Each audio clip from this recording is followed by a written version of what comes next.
Comentario al Evangelio del domingo 25 del tiempo ordinario. Hacia una sociedad igualitaria. 24 de septiembre de 2023. Primera lectura, Isaías capítulo 55, versículos del 6 al 9. Salmo 144. Segunda lectura, carta a los Filipenses, capítulo 1, versículos 20 al 24 y 27. Evangelio de Mateo, capítulo 20, versículos del 1 al 16. Dice así: pero todos, aunque sean primeros, serán últimos, y aunque sean últimos, serán primeros. Porque el reinado de Dios se parece a un propietario que salió al amanecer a contratar jornaleros para su viña. Después de ajustarse con ellos en un denario por jornada, los mandó a la viña. Salió otra vez a media mañana, vio a otros que estaban en la plaza sin trabajo y les dijo: id también vosotros a mi viña, y os pagaré lo que sea justo. Ellos fueron. Salió de nuevo hacia mediodía y a media tarde hizo lo mismo. Saliendo al caer la tarde, encontró a otros parados y les dijo: ¿cómo es que estáis aquí el día entero sin trabajar? Le respondieron: nadie nos ha contratado. Él les dijo: id también vosotros a la viña. Cuando oscureció, dijo el dueño de la viña a su encargado: llama a los jornaleros y págales el jornal, empezando por los últimos y acabando por los primeros. Llegaron los del atardecer y recibieron un denario cada uno. Cuando llegaron los primeros, pensaban que les darían más, pero también ellos cobraron un denario. Al recibirlo se pusieron a protestar contra el propietario. Estos últimos han trabajado solo una hora y los has tratado igual que a nosotros, que hemos cargado con el peso del día y el bochorno. Él repuso a uno de ellos: amigo, no te hago ninguna injusticia. ¿No te ajustaste conmigo en ese jornal? Toma lo tuyo y vete. ¿Quiero darle a este otro lo mismo en lo mismo? ¿Es que no tengo libertad para hacer lo que quiera con lo mío? ¿O ves tú con malos ojos que yo sea generoso? Así es como los últimos serán primeros y los primeros últimos. En el Evangelio de hoy leemos otra parábola, la de los jornaleros contratados para trabajar en la viña. En este comentario me propongo hacer una interpretación socioeconómica de esta parábola, sacando la conciencia del contexto en que se encuentra situada en el Evangelio de Mateo, pues creo que esta interpretación puede abrir caminos de futuro a nuestro mundo, arrasado hace poco por la pandemia, pero que sufre otras pandemias como la obesidad en los países ricos, la malnutrición en los pobres, hoy amenazados por la guerra de Ucrania y la negativa rusa a la exportación de cereal desde los puertos de Ucrania, y el cambio climático, que afecta a todos, aunque especialmente a los países más pobres, aumentando la inseguridad alimentaria a nivel mundial. La parábola que hemos leído refleja una circunstancia en la que el paro, si bien no entendido en los términos de hoy, estaba a la orden del día en un país que, según rezaban el eslogan propagandístico del libro del Éxodo, manaba leche y miel, aunque no para todos por igual. En la plaza, como en las oficinas del paro de nuestros pueblos y ciudades, se arremolinaba la gente esperando un contrato de trabajo. El capital, entonces tierra, ganado y dinero, estaba en manos de unos pocos. Como resultado, paro y pobreza eran la experiencia de la mayoría. Por la arqueología y diversos documentos de la época sabemos que era aquel un mundo en el que la desigualdad tenía carta de soberanía, como hoy. Insoportable carga de impuestos, concentración de bienes en manos de los poderosos, catástrofes ecológicas que cogerían cada vez más desguarnecidas a las capas inferiores de la sociedad, condenadas al paro, al hambre, a la enfermedad, a la marginación y, la mayor parte de los casos, al robo y la delincuencia como medio de supervivencia. Debemos, por tanto, pensar que en la Palestina de tiempos de Jesús, unos pocos ricos se enriquecieron todavía más. Pensemos en los bancos y las grandes fortunas de hoy, o en lo que llamamos los mercados o el capital, mientras que las capas humildes de la sociedad, pequeños labradores, arrendatarios, pescadores y artesanos, los autónomos de hoy, los trabajadores por cuenta ajena con salarios precarios, las empleadas de hogar y otros tantos colectivos, se encontraron en los mayores apuros. No hablamos ahora de los grupos que no tenían acceso al mercado de trabajo y que vivían de la limosna, como los parados de larga duración, hoy en muchos casos en las colas del hambre, o el colectivo de la juventud, hoy con un futuro lleno de negros nubarrones.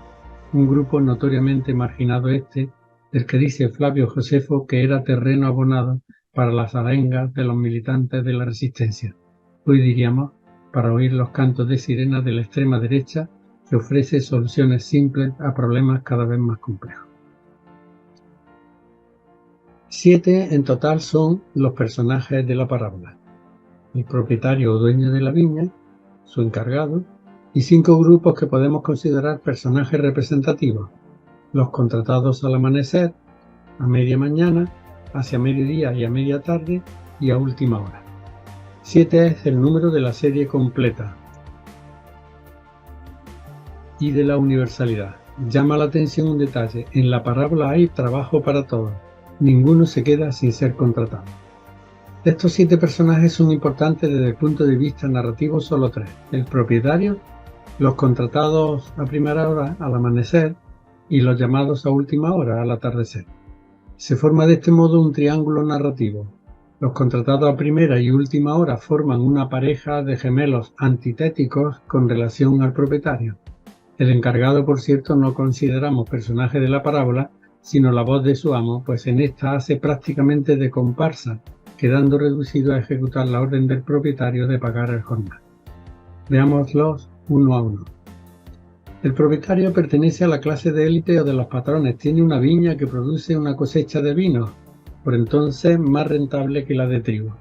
Además de la viña, tiene un encargado, por lo que podríamos pensar que el propietario es una especie de terrateniente ausente que tal vez vive en la ciudad y que a través de su encargado percibe los réditos de la cosecha agrícola.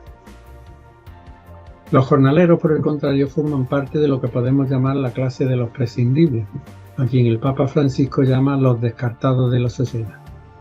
En la antigüedad, el desempleo era muy alto, incluso en tiempos de recolección. Se desconocen los medios de sustento de los trabajadores, pero lo más probable es que los mismos jornaleros eran los desarraigados a quienes el hambre impulsaba al campo en la época de la cosecha, pero que en otras épocas buscaban un trabajo ocasional en las ciudades, donde a menudo debían mendigar para comer. Su vida era solitaria, pobre, desagradable, dura y breve, debido a los fantasmas de la desnutrición, de la enfermedad y privación que los agobiaban. Tenían, por tanto, poco poder de negociación, dado el exceso de mano de obra en el mercado laboral. Sus vidas se situaban en la capa más baja de las necesidades nutricionales humanas. De ahí que entre el encargado y los jornaleros apenas hubiera ocasión para negociar un salario que se pagaba por día y que solamente se establece para el jornalero de primera hora, un denario. Llama la atención que en la parábola el conflicto no se genera entre los primeros y los últimos, sino entre los primeros y el propietario, pues los llamados a última hora tienen un carácter pasivo en el relato, ya que ni siquiera hablan. Solamente entre el propietario y los primeros jornaleros se establece un contrato de trabajo remunerado en un denario por día. A los contratados a media mañana se les dice que recibirán lo que sea justo.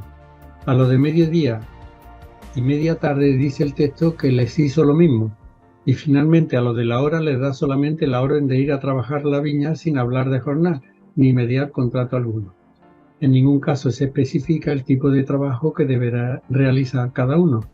Esta variedad en la exposición está perfectamente calculada desde el punto de vista narrativo, pues da un margen a la expectativa del oyente, en el sentido de que la diversa prestación laboral será tenida en cuenta y corresponderá a diferente remuneración. A menos horas de trabajo, menos salario, se supone. Como en toda parábola, hay un factor sorpresa. En el momento de pago se citan solamente 2 grupos de jornaleros: los últimos, sin contrato alguno, y los primeros, contratados por un denario al día. Los grupos restantes pasan inadvertidos. A la hora de pagar, el dueño de la viña da una orden extraña al encargado. Llama a los jornaleros y págales el jornal, empezando por los últimos y acabando por los primeros, invirtiendo de este modo el orden lógico. La preferencia dada a los últimos es necesaria para suscitar el descontento de los primeros contratados y fomentar a nivel de relato el conflicto dramático entre los jornaleros descontentos y el propietario. El jornal de un denario estipulado con los primeros es aproximadamente, según diversos cálculos, el salario diario de un obrero agrícola en aquel tiempo, suficiente para mantener a un trabajador y a su familia a un nivel de simple subsistencia. Los jornaleros contratados a distintas horas percibirán lo mismo. Ya desde el principio todo parece estar enfocado a que cada uno de los grupos contratados de 3 en 3 horas va a percibir un salario de acuerdo con el tiempo trabajado. El oyente piensa que los primeros, si se tiene en cuenta lo que le han pagado a los últimos, recibirán más dinero del concertado, en contra, por cierto, del contrato firmado. Pero esta expectativa se pierde cuando ven que todos cobran idénticos salarios independientemente de las horas trabajadas. Y es que para el propietario, la retribución no está en proporción directa con el rendimiento, ya que ninguno de los obreros ha trabajado menos por desidia, sino porque no ha encontrado trabajo antes. La parábola de este modo subvierte el orden establecido, se convierte en una verdadera burla de los usos sociales y en una provocación inaudita. Con este comportamiento del encargado, los obreros contratados a primera hora van a sentirse decepcionados. Viven en una sociedad en la que priman los privilegios y se sienten con derecho a percibir más, puesto que han trabajado más. No aceptan un mundo igualitario. Pero la parábola no intenta solo invertir el orden habitual de las cosas, pues en ese caso podía haber terminado en el versículo 10 con la paga del mismo jornal a todos. Va mucho más allá. Propone un nuevo orden en el que ya no hay correspondencia entre rendimiento y remuneración como expresión del orden establecido. La reacción de los primeros contratados desvela quiénes son ellos y a qué nivel actúan. Al mismo tiempo los lleva a pensar que el propietario es arbitrario, pues revela el cinismo de los poderosos que precisamente cuando actúan arbitrariamente saben que el derecho está de su parte. No es que los primeros contratados no vean bien la generosidad del propietario, lo que no aceptan es que se les trate como a los otros, exigen un tratamiento diferenciado. En realidad, la pregunta última del propietario escamotea la respuesta que esperan los primeros contratados para situarlos a un nivel superior. Si antes se habían movido en el plano de trabajo, remuneración igual justicia, ahora el propietario los invita a moverse en el de la generosidad, superando la estricta relación de justicia. La parábola invita de este modo a percibir un mundo transformado milagrosamente a la luz de la generosidad y el amor, en el que todos reciben lo necesario, un denario, que hoy podríamos llamar el ingreso mínimo vital. Pero la parábola no se queda ahí, pues propone una sociedad igualitaria en la que todos tengan al menos ese mínimo vital y se acabe con las desigualdades tan flagrantes entre los ciudadanos de un mismo país, y podríamos decir entre los países del mundo. Donde era de esperar una orden del propietario rompiendo definitivamente con aquellos jornaleros de primera hora que protestan, se encuentra una pregunta en la que el propietario los invita a aceptar ese comportamiento. ¿O ves tú con malos ojos que yo sea generoso?, le dice. La frase «toma lo tuyo y vete» invita al alejamiento entre el propietario y el representante del grupo de los contratados a primera hora. Sin embargo, este final no confirma el alejamiento o ruptura, sino que exhorta a la cercanía o aceptación de la verdadera imagen del propietario que da todo lo necesario para vivir, un denario. De este modo, el acusador se convierte en acusado e interpelado, quedando invitado a reconocer la generosidad del propietario al tiempo que su justicia, porque del hecho de que el propietario sea generoso con los últimos, no ha dejado de ser justo con los primeros, pagándoles según lo contratado. Haciendo esta lectura socioeconómica de la parábola, concluimos que todos tienen derecho a vivir, a tener lo necesario, el ingreso mínimo vital, salario social, diríamos, quienes ya tienen su puesto en la mesa de la vida desde primera hora, los instalados, y quienes han llegado tarde a la mesa de la sociedad de consumo en crisis, los contratados a última hora. Pero la parábola va más allá, pues nadie tiene derecho a tener más, a disfrutar de privilegios. En este mundo tan injusto por desigual, la solución no está en subir el salario mínimo que hace falta, pues en muchos casos se trata de salarios precarios que no cubren las necesidades vitales, sino en establecer unos vasos comunicantes de solidaridad humana que igualen a todos. Una humanidad basada en unas normas de justicia promulgadas desde arriba, desde los instalados, no nos vale. ¿Qué es lo justo y lo legal en un mundo donde muchos no tienen lo necesario y vital y otros derrochan lo que fraudulentamente, legalmente, llaman suyo? Los seres humanos corremos el peligro de llamar injusticia al comportamiento del propietario, a ese modo de actuar generoso que tiene por resultado igualar, hermanar a los humanos en el derecho fundamental, el derecho a la salvación que comienza por la liberación del ser humano de la miseria, la pobreza, la opresión y la injusticia. Hasta aquí hemos hecho una lectura socioeconómica de la parábola sin prestar atención a los retoques que creemos que Mateo pudo introducir en lo que podría haber sido el núcleo original de la parábola.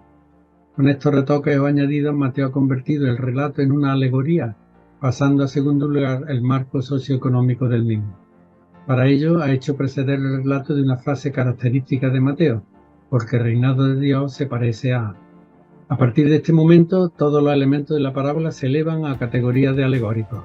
Así la viña se ha convertido en metáfora del pueblo de Israel, o de la iglesia cristiana como nuevo pueblo de Dios. Y el propietario, descrito más tarde como el dueño, señor de la viña, se ha vuelto figura de Dios. El denario pasa a ser símbolo de la salvación. Los contratados a primera hora son los judíos, o según otros los discípulos judíos que estaban con Jesús desde el principio, y los últimos llamados a la viña se convierten en figuras de los gentiles o de los cristianos recientemente venidos del paganismo a la comunidad de Mateo. Este comentario es la versión abreviada de un artículo publicado en la revista Argumenta Bíblica Teológica. No es esta la única interpretación que se ha hecho de la parábola de los jornaleros a la viña. Para otras interpretaciones se puede ver el comentario de Ulrich Luz, el Evangelio según Mateo, que las expone en los siguientes apartados: historia de la influencia, época moderna, la interpretación de la parábola en tiempos de la Reforma y periodos posteriores a esta, el antagonismo entre el Evangelio y ley a la interpretación antijudía, la interpretación liberal y la interpretación católica.